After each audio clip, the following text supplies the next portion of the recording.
A Tall and Small Collection, Chapter 22, Offering. Ray didn't remember drifting off to sleep. What he did remember was the rhythmic thumping in Soren's chest and his calm, deep breaths. It was hypnotizing and soothing. Ray stirred, awaking to the same sounds that lulled him to sleep. Soren remained in the same position Ray had fallen asleep to, as did Dorian. He was the only one awake. That being the case, Ray's thoughts began swirling in his mind. For the past 2 weeks, Ray didn't know what really happened to Soren. He didn't know if he was captured in a cage, injured beyond repair, or if he was even still alive. It was a scary feeling, terrifying even. Brady let them see Soren early on from a place in the ceiling where they could look down on him and the human. But it was only once. This whole time, Ray didn't know what happened to his oldest brother. Listening to his oldest brother breathe reminded him that Soren was okay. Soren was alive. For the past 2 weeks, he didn't know how they were going to survive, especially without Soren. Ray was young, he knew that. But it didn't take much for him to see Soren's efforts were far greater when compared to those of his dad. The rations weren't kept properly. They had lost some when they relocated. It could have been avoided. Soren would have known what to do. He hated that the thought of his dad not knowing what to do crossed his mind. It made him ask questions. What would they do without their dad? How would they survive? If Soren never came back, if he didn't escape, what were he and Dorian going to do? The thought made him shrink and whimper quietly to himself. For the past 2 weeks, and after seeing the human with Soren, Ray wondered what Soren was going through. Was he okay? Was the human hurting him? Was the human changing Soren? Was he ever coming back to them? At least, would he come back the same as when he left? Soren stirred, inhaling deeply, and pulled he and Dorian closer. Even though they were in a human's room, discovered and injured, at least they were together. A terrible thought crept into Ray's mind. How long would the human let them stay together? Soren didn't seem worried about the human. Was that because he changed? Was it because the human cared? Or was it because Soren had worked out some kind of deal with her? Ray knew Soren would do whatever it took to keep them safe. There was no doubt in his mind. Would he make a deal with the human to stay as long as she let him and Dorian go? There was no doubt in Ray's mind that Soren would make a deal to stay in exchange for their safety. Ray refused to let that happen. If the last 2 weeks told Ray anything, it was that they needed Soren if they wanted to stand a chance in their dangerous world. There was so much they needed to learn from him. They needed Soren to teach them about borrowing. They needed Soren to teach them the special knots for climbing line and how to be stealthy. They needed Soren. Ray couldn't let a human have him because they needed him more. He made up his mind. He wasn't going to leave Soren again, and he wasn't going to let someone take his oldest brother away. Ray pushed himself up carefully and looked around the room. No human. As quietly as he could, he slipped out from Soren's grasp and headed to the edge of the table. He found a hook and climbing line, electing to borrow it for the time being. Just like Soren taught him, he secured the line and rappelled to the floor. His limbs were shaky, but his goal was achieved. Ray picked up the line and brought it with him, a fierce determination driving his weakened body forward.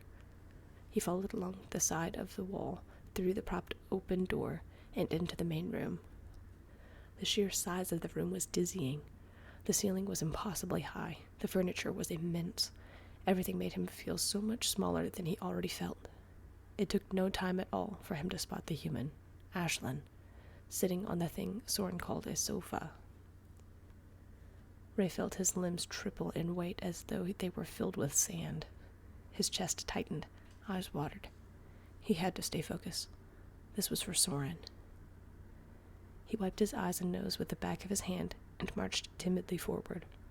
The youngest borrower approached closer and closer with each step, unsure what to say.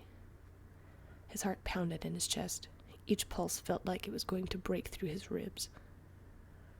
He began to fret. What if she said no? What if she got angry? What if she lashed out?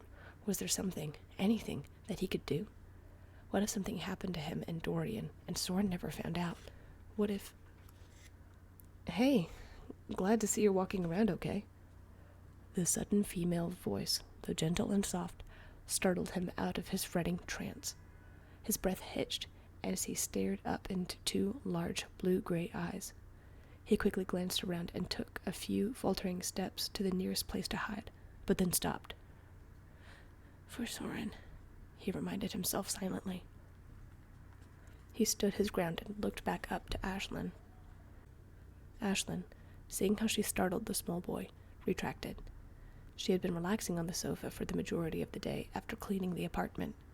She hoped to give Soren and his brothers some space, but, apparently, one of them didn't seem like he wanted to be left alone. She realized she was back at square one and needed to earn her new house guests' trust, which was okay. She never expected to see who Soren classified as his younger brother to wander about on his own. The little boy looked scared, but there was also a hint of determination burned in his eyes. For what, she couldn't have guessed. Sorry, she said hurriedly, trying to defuse the situation. I didn't mean to startle you. Ray nodded and choked out the words, It's okay. Ashlynn eyed him, curious as to why he came outside the room without Soren, and, once again, he flinched. Ray didn't like being on the ground.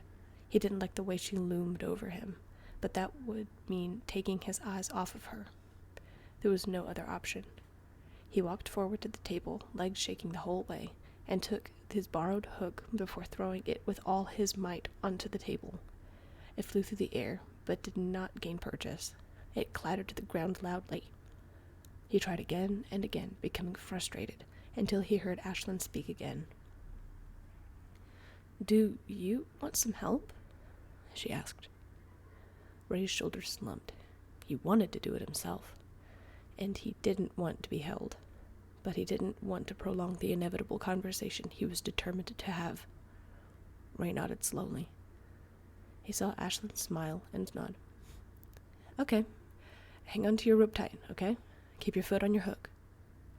Ray blinked a few times, feeling slightly confused. You're not going to... Ray felt his mouth dry, like he had stuffed cotton in his cheeks. Involuntarily, he made a grabbing motion with his hand. Ashlynn, understanding his meaning, shook her head. Not if you don't want me to, she said reassuringly. Soren laid the ground rules, but feel free to add what you think you need. With that, she picked up the end of the string and lifted it so that the hook barely rested on the ground in front of Ray. Ready? Ray felt like he wanted to cry. His nerves trembled and made him shake in his shoes, but he couldn't back down now. He clutched the line in his hands and stepped onto the hook. It swayed slightly under his weight. After a moment, he mustered a timid nod and felt the line pulling him up into the air. It was surprisingly fast and smooth. Ray glided through the air from the floor like he was on an old lift at their old home. Ashlynn set the line onto the coffee table in front of her and let go, leaving Ray standing on the vast wooden and glass surface. He looked up at Ashlynn, her smooth and slightly round features consuming his focus. He knew what he needed to say. He knew what he needed to do. Yet, in this moment, he could not muster the words he wanted to speak. So, there he was, looking terribly determined, alone on the glass and wooden table, wondering if the right words would naturally come out of him. And they weren't. Ashlynn, on the other hand, felt a wave of concern flooding her thoughts. The little one looked terribly focused, but also at a loss for words. It was like he wanted to ask her something, but was reluctant to. She remembered Soren had a similar look on multiple occasions when he was trying to figure out how to list off his various rules and how to best interact with her. Rather than guess, Ashlynn thought it might be better to be direct with the kid. Soren was fairly direct after all, and they were brothers, so they might have that in common. Are you okay? I mean, do you need anything? Or did you just want to come by and say hi? asked Ashlynn. Ashlynn watched as Ray's breathing became shallower, eyes welling with tears. She instantly felt an immense, crushing guilt at making this small child cry. Oh no, please don't cry. It's okay. Ashlynn wanted to comfort him, but knew it was probably her presence alone that was overwhelming the small being. Rather than reach out and offer a gentle touch, as she had done with Soren, she pulled a tissue out from a nearby tissue box and tore off a piece before placing it on the table a safe distance away. There's a tissue for you. You can use it to wipe up your eyes and blow your nose.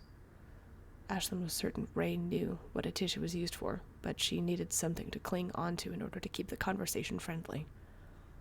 Ray, eyes still averted, nodded and stepped over to pick up the tissue. He still seemed upset. Ashlynn tried thinking of something to make him feel better. For one reason or another, she remembered what her dad used to do. Think of positive things. This experience was also so different than what happened with Soren, so she had to drop back and improvise. Hey, it's going to be okay. You're all good. You're safe, you're not trapped anymore. Your brothers are okay, Soren is getting better. You'll get to leave as soon as you're all better. See? You're okay, encouraged Ashlynn. She heard Ray sniff pitifully into the tissue fragment. He clutched the frayed piece in both of his hands and kept his arms close to his chest. For now, he muttered, barely audible to Ashlynn's ears. After a few more stuffy sniffs, he looked to Ashlynn, his soft blue eyes red and puffy. He looked so sad. It made Ashlynn's heart ache seeing him like this. Always. You're always welcome to stay or go as you like, reassured Ashlynn. Ray eyed her skeptically. And what about Soren? He asked, voice gaining a little bit of strength. What about him? Asked Ashlynn, partially confused. How long are you going to keep him? Ray was having a hard time with each word. He hadn't anticipated his emotions choking his words the way they were. Ashlynn stared at him curiously, which seemed to make him uncomfortable. I'm not keeping him, though, said Ashlynn slowly. Do you think I'm keeping him here? Keeping him against his will? She heard Ray whimper quietly before clenching his fists and lowering his arms. I know he would do anything to protect us, and that he doesn't seem worried around you. He spoke as loud as he could, keeping his eyes pinched tight. It looked, to Ashlynn, like he was trying to rip off some kind of verbal band-aid. I just want to tell you that you can't keep him. Please, don't change him anymore. We need him. He's the best borrower there ever was. You can keep me instead. Ashlynn was completely stunned. Did this little guy really think she was keeping Soren, brainwashing him? Based on the pitiful stance he was taking, she assumed the answer was yes to both questions. And what on earth was a borrower? She mouthed the word, which seemed to make Ray flinch. It was obvious the word slipped out of him. Then it clicked. Borrower. Was borrower what they were? Dorian and Soren and Ray were borrowers? She barely managed to contain a grin at how the name seemed to fit all three of them perfectly. Sweetie, I don't want to keep you. I don't want to keep your other brother or Soren. You and any other, what you said, borrowers. You're safe here. I won't keep you, she said gently. But my dad and Soren said that humans would want to keep us as pets, whimpered Ray as he tried to collect himself. Ashlynn's brow furrowed. She could definitely imagine something like that happening. Based on her initial interactions with Soren, he was obviously terrified of being trapped and kept against his will. It was only natural his brother would see it the same way. It still hurt, though. I can see that. A lot of people are really terrible, but a lot of people are really good, too. I mean, how many humans have you met? Stated Ashlynn. She did have a point. Ray hadn't met any other humans other than her, and had only heard stories about what happened to other borrowers from his dad and Soren. Was this the kind of argument that persuaded Soren? It's probably safer to see humans as dangerous, but if it's okay with you, maybe you could let me try and prove that I'm okay, said Ashlynn. Ray looked up into her blue-gray eyes, for the first time concentrating hard on the enormous orbs gazing at him. For the life of him, he couldn't find any deception in her statement. She genuinely wanted to prove herself. Ray, though still on his guard like Soren said to be always when beyond the walls, nodded. I think I can do that, he said quietly. The moment was brief but meaningful, and would have continued had they not heard Soren's call from behind the sofa by the bedroom door. Ray! Ray! He called. They heard the rhythmic tap of a cast and a walking stick. Ashlynn, Ray's missing. Have you seen... Soren hobbled up around the corner and spotted Ashlynn sitting on the sofa, leaning slightly forward with her elbows on her crossed legs, and Ray standing on the table. Soren, who had woken up with a missing brother, felt instantly panicked. He clambered down the nightstand using the electrical lamp cord after ensuring Dorian was asleep. Though he wasn't sure why Ray would go off on his own, he was relieved Ray wasn't doing something crazy, like go back to their campsite on his own. He was surprised, however, to see Ray out talking to Ashlynn on his own. When did he get so bold? There you are. You scared me to death. You know that? Soren scolded in his classic brotherly tone, letting out a relieved sigh and approaching closer. I'm sorry, Soren, Ray called back. I didn't mean to scare you. He wasn't sure how to finish a sentence. How could he say that he left while Soren was asleep to offer himself to a human in his place when it was completely unnecessary? Thankfully, Ashlynn stepped into the conversation. He had some questions and wanted to make sure everyone was okay. Sorry, I should have made sure you were awake and knew he was out here. We didn't mean to worry you. Soren nodded. No, it's okay. It just took me by surprise. That's all. He glanced back toward the bedroom. I want to make sure Dorian doesn't wake up on his own. I should make it back. Ray, do you want to come with me? Ray nodded eagerly and grabbed his rope to rappel down when Ashlynn once again stepped into the conversation. Do you need a hand? She asked. The words left her mouth before she realized how that must sound to a person, a borrower, like Soren. I'm sorry. That's not how I meant it. I just thought... Soren chuckled and shook his head humorously. It's okay, dismissed Soren with a smile. He and Ray both turned to glance at one another. While they both seemed uncertain, both of them also seemed to dislike the prospects of walking the whole way back and climbing back onto the bedside table. They were still comparatively exhausted and were trying to regain strength. Ray looked apprehensive and waited for Soren's signal. I think we'll be... Soren? Ray tripped. I'm still kinda tired. Soren felt himself tense imperceptibly for a fraction of a moment, surprised at hearing this statement from Ray, but nodded. Well then, Ashlynn, I think we'll take you up on that offer, if that's okay, said Soren. Ashlynn nodded and stood carefully, crouching and offering an open hand to Soren. He stepped forward and sat on the edges of her fingertips, allowing his legs to dangle. Ray, eyes wide, took a few extra moments to collect himself before joining his eldest brother on Ashlynn's hand. Ray, shaking like a leaf in a windstorm, pressed himself once again into Soren's shoulder, tucked under his arm, as he curled into Ashlynn's palm. We're okay. We're going to be okay, Soren muttered, as Ashlynn stood and stepped carefully back to the bedside table. She set them down silently and watched them slip back onto the bed before she turned and walked away. What was that about? Asked Soren, after Ashlynn had left the room. You're not usually the one going off on your own. Ray sniffed, keeping his eyes averted.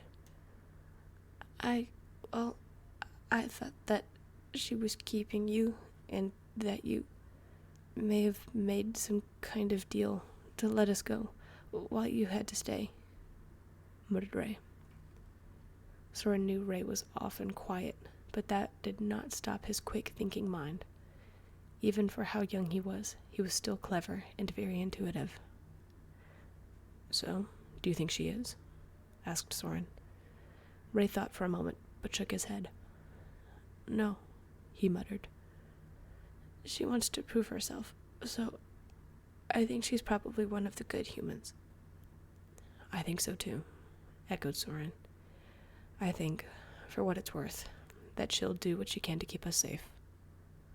"Soren, I accidentally told her what we are," admitted Ray. Soren bit his lower lip just for a second before nodding. "It's okay.